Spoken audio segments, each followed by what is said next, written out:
ሰላም ሰላም እንዴት ናችሁ ውድ ቤተሰቦቼ? እኔ በጣም ደህና ነኝ። እናንተም በያላችሁበት ሰላም ጤና እንድትሆኑልኝ የሁል ጊዜ ምኞቴ ነው። ይህ ዴቭ ቲዩብ ነው። ዴቭ ቲዩብን እየገባችሁ ሰብስክራይብ፣ ላይክ እና ሼር እያደረጋችሁ ቤተሰብ እንድትሆኑ እጋብዛችኋለሁ። ውድ ቤተሰቦቼ ዛሬ በታላቅ ጉዳይ በትልቅ ጉዳይ ተከስቻለሁ። የተከሰትኩበት ጉዳይ ደግሞ እነ ፈላጭ ቆራጭ፣ እነ ገዳይ፣ እነ አስፈራሪ፣ እነ ዛቻ፣ እነ አስመሳይ፣ እነ የገንዘብ ውጤቶች ዛሬ በጣም ከባድ ማስፈራራና ዛቻ ይዘው መጥተዋል።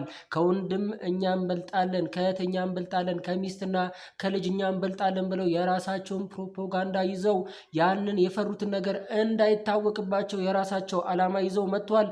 እስቲ ከቪዲዮ ትንሽ እኒና ተመልሰን እንመጣለን። አብራችሁን ቆዩ። ታደርጋት ካሁን በኋላ እያንዳንዷን ነገር እንግዲህ ውድ ቤተሰቦቼ ቪዲዮን እንዳያችሁት ከሆነ አሚር ቤት የተለቀቀ ቪዲዮ አለ። ያም የተለቀቀው ቪዲዮ ምን ይመስላል? አሚር እንግዲህ ያ ፈላጭ ቆራጭነቱ የገንዘብ ውጤትነቱ ጎላዲዮስ ነው የሚባለው፣ ጎደሊያስ ነው፣ ማን ስም እንደምሰጠው ራሱ ገብቶኛል። እና በጣም ያያስፈራራ ነው፣ በጣም እየዛተ ነው፣ በጣም ማለት ነው። ከአብርሽ ደሞዝ ከፍላለሁ ጨምርልሃለሁ የሄርሜላ አልበቃህም ተብሎ ይሁን አላቅም፣ ሄርሜላ ደሞዝ ጨምራለትም ሊሆን ይችላል። እኔ እሱን አላቅም። ግን እያከናወናቸው ያሉት ነገሮች፣ አሁን እያወራቸው ያሉት ነገሮች በጣም የሚገርም ወሬ እያወራ ነው። ምን መሰላችሁ ቤተሰቦቼ? እውነት አንተ ከዴቭ በልጠ፣ እውነት አንተ ከኤፊ በልጠ፣ እውነት አንተ ከሩታ በልጠ ምን አይነት የቤተሰብ ስሜት ቢኖር ነው አንተ እነሱን የምታስፈራራው?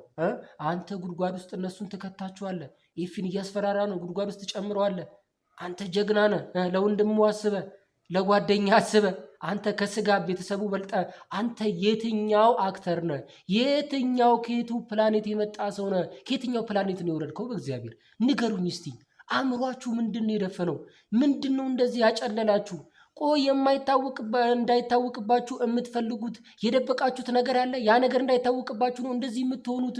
ባለፈው እሺ ኤፊ እንደመደባችሁት እሺ አጀንዳ ቀየራችሁ። ከሩታ ጋር የሆነ ፋይል ይዛባሃለች። በዛ ምክንያት ነው የሆኑ ወንድም ላይ ተጽዕኖ የምታደርገው፣ ወንድም ላይ እንደዚህ የምትጨክነው ምናምን አላችሁ። እሺ ብለን አለፍን። አሁን ደግሞ ዛሬ መታችሁ ጭራሽ ማስፈራራትና ዛቻ ጀመራችሁ። ዴቭንም ከእናንተ አስወጣችሁትና ትህትናውና መልካምነቱ ለማሳየት ሲሞክር ትንሽ ከእናንተ ሸሸት ሲል ደግሞ ያው የራሳችሁንም ስጋ ቁርጣችሁ ለመጣል እየሞከራችሁ ነው።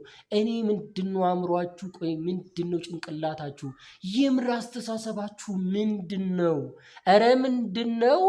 ኧረ ያስብላል እኮ። ኧረ ፉከራ፣ ኧረ ሽለላ፣ ኧረ ቀረቶ። የት ምን ለማድረግ ነው? ለአብርሽ ነው ሁላ መስዋዕትነት? በስመ አብ። አንተ ከወንድሙ በልጠ ማለት ነው።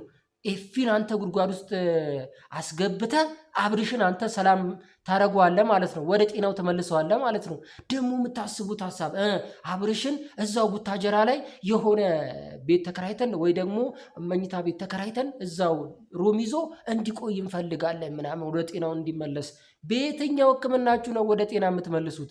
ቤተሰቡ ጋር እኮ ነው ሄደ የተባለው አይደለ? የሰውዬ ቤተሰቡ ጋር ከሄደ ለምንድን ነው ሰላም የማትሰጡት? ቤተሰቡ ጋር የማይሆነው፣ ቤተሰቡ ጋር ያለውን ነገር የማይከታተለው ለምን ታስመስላላችሁ? አረ ማስመሰል እንዴት ነው የምትችሉበት? ጭንቅላታችሁ ምንድን ነው የሚሰራው? አረ ተጠቀሙበት። ስራ የላችሁም? ስራ ፈትናችሁ፣ ስራ እንፈልግላችሁ፣ ስራ እናፈላልግላችሁ? ወይስ የምትበሉት የምትቀምሱት አታችሁ ነው? ወይስ ምንድን ነው? የተለይ ቡታጀራ ላይ ይሄ ነገር አድናቆት ሰጥቷችሁ ነው? በርቱ፣ አብርሽን ለአብርሽ ተቆርቋሪ ሆናችሁ የምታደርጉት ነገር መልካም ነው ተብላችሁ ነው? እኔ አልገባኝም። ቆይ ለምንድን ነው ግራ የምታጋቡን?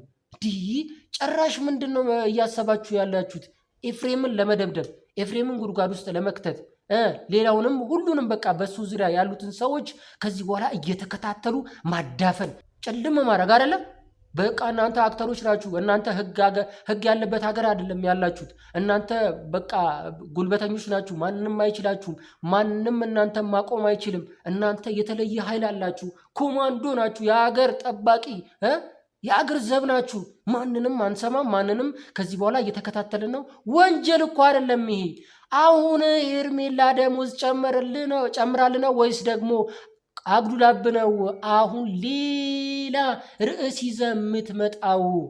ቆይ እንዴት ነው አንተ ጥንካሬ ያለ? አንተ የተለየ ጥንካሬህን ንገረንና እስቲ በጥንካሬ እኛም እንተማመን።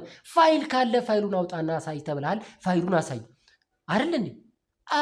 ኤፊ እና አብርሽ ላይ ተጽዕኖ አድርጓል፣ ኤፊ እንደዚህ አድርጎበታል ምናምን የምትለውን ነገር መቀበጣጠር ተውና አንተ እውነት ካለ ታማኝ ከሆንክ እጅ ላይ መረጃ ካለ ይሄ ጸብ ይሄ የማይረባ ያለፈበት በፍየል ዘመን በግ የምትሆንበት ጊዜ አይደለም። ይሄ የፍየል ዘመን ነው። በፍየል ዘመን ደግሞ በግ መሆን አይችልም። ይሄ እርድና አይደለም፣ ትልቅነትም አይደለም፣ ችሎታም አይደለም። ይሄ ከምንም የሚመደብ አይደለም። ይሄ ድንቁርና ነው። ይቅር በለኝ ለቃሉ ድንቁርና ነው። ቆይ ምንድነው ሐሳብን ያልገባኝም። አብሮ ያለው እንዲሁም እኮ የተወሰነ ዴቭ እንደዚህ አያደርግም ምናምን ትላለ። እኔ ከስጋ ወንድሙ አልበልጥም ትላለ። ግራ ገብቷል እኮ የምታወራውና የምትኖረው የተለያየ ሆኖብህ እኮ ነው። አሁን እኛንም እያሰቃየህን ያለው አንተ የምር አንተን አንድ በቡጥ የሚጥል ሰው ጠፍቶ ነው። አሁን አንተ እንደ አክተር ምን ጀምረ ነው? ሚሳኤል አለ፣ ኒውክሌር አለ።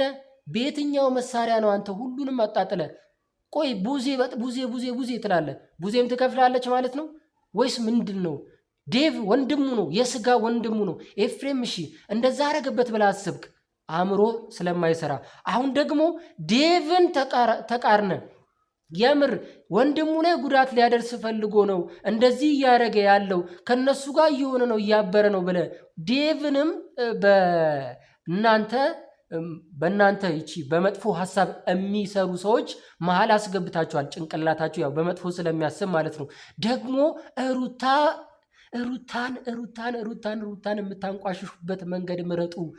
ሩታ ሚስቱ ነች። ለሄርሜላ ወይ ደግሞ ለሩታ ብዬ አይደለም ለአብርሽ ጤንነት ነው ብለህ ካሰብክ አብርሽ በዙሪያ ያሉትን ሰዎች እየደበደብክ እያስፈራራ ነው ወይ አብርሽን ወደ ጤናው የምትመልሰው? መልስልን። ሩታ ሚስቱ ነች። ለሄርሜላ ምን ነው ይሄን ነገር እንዳይታወቅብን ስለዚህ ደበቅ አድርገውና ለሁለታችንም እንዳሉን አስብና በቃ በዚህ መንገድ ይሄንን ነገር ስራው ብላ አስባ ነው ነግራ ነው መክራ ነው እነዚህ ነገሮች እያረከው ሄርሜላንም ከጨዋታ ውጪ ያስወጣ ይመስል አንተ የትኛው ፋይል ይዘ ነው እንደዚህ ጀግና የሆንከው? ጀግንነትን እንደዚህ ለማሳየት የምትጥረው ጀግናም አይደለም፣ ቦቅቧቃ ፈሪ ነህ። ተሰብስበ ግሩፕ ሰርተ የሰውን ፍቅር የሰውን ትዳር ለማፍረስ የተነሳ አሸባሪ ነህ። አልሸባብና ቦካራም እንኳን ካንተ ይሻላል። የምሬ ነው የምልህ። እንዴ አንተ ምንም እኮ አልቀረህም። ቤታቸውን ትዳር ውስጥ ገብተ ጣልቃ ገብተ ትዳር ውስጥ እየረበሽክ እየበጠበጥክ ያለው እኮ አንተ ነህ። ኤፍሬም አይደለም ወይ ደግሞ ሌላ ሰው አይደለም፣ አንተ ነህ። ምን አገባ? ከቤተሰቡ ለምን አትርቅም? ምንድነው ትርፍ? ምንድነው ጥቅም? እነሱን እየጎዳ የሱን አካል የሆኑትን ሰዎች እየጎዳ ነው ስለ አብርሽ ጤንነት የምታስበው? እኔ እኮ ኤፊ ጀግና ማነው አሚር ጀግና የምትሉ ሰውዬ ማለት ነው። ይሄ ሰውዬ አወዳደቁ አያምርም። አሁን በቅርቡ የሆነው ነገር ሆኖ እንደምታዩት እርግጠኛ ነኝ። እናንተም የምትጸጸቱበት ወደኋላ ተመልሳችሁ ምን ነው ጀግና ባላልኩ ብላችሁ የምታወሩበት ጊዜ ይመጣል። ፈሪ ቦቅቧቃ አንተም ወንድ ሆነ ታስፈራራለህ። ወንድነት እንደዚህ አይደለም። እሺ ወንድነት ባወራ አይደለም። ወንድነት ዛቻ፣ ይሄ የሰው ትዳር እያፈረሱ ዝሙት መፍጠር አይደለም። ይሄ ገረድ ወይም ደግሞ ተገዢ ሆነ ሌላ ነገር አትፍጠር። እስቲ የራስ ኑሮ ይኑር፣ የራስ አቋም ይኑር፣ የራስ መልካም ነገር ይኑርና ያኔ እንደ ሰው ስለ ሰው ማሰብ ትችላለህ። ፈላጭ ቆራጭ እባክህ እንለምን ወይስ እንገንዝ?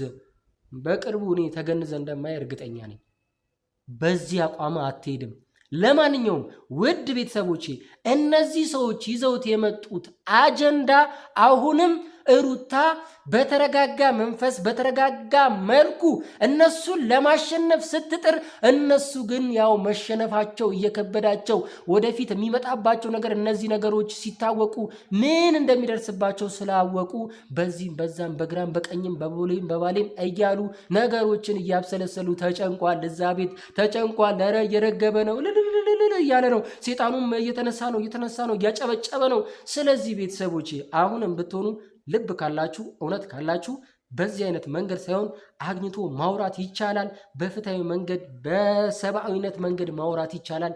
ይሄ ልክ አይደለም። የምትደግፉት ሰዎችም ልክ አይደላችሁም። ውድ ቤተሰቦቼ እኔ በሌላ ቪዲዮ ተመልሼ እመጣለሁ። አሁንም እነግራችኋለሁ አሚር ሆነ እንትና ሆነ ቅብርጥሴ ማንም ምንም አያመጣም። ሁልጊዜም ሩታ የአብርሽ ነች፣ አብርሽ የሩታ ነው።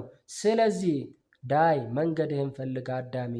ትች ወንድ አሰዳቢ። ውድ ቤተሰቦቼ ይህ ዴፍቲቭ ነው። ዴፍቲቭን እየገባችሁ ሰብስክራይብ እያደረጋችሁ እንግዲህ እንቃወማለን። መታገል ካለብንም እንታገላለን፣ እንቧቀሳለን። ማንንም አንፈራም። እኛም ሩታን የምትወዱ አብርሽን የምትወዱ እስቲ ከፍ ከፍ ከፍ ከፍ አድርጉት እስቲ። ሰብስክራይብ ላይክ እና ሼር እያደረጋችሁ ቤተሰብ እንድትሆኑ ጋብዛችኋለሁ። አብራችሁን ቆዩ። በሌላ ቪዲዮ ተመልሼ እመጣለሁ።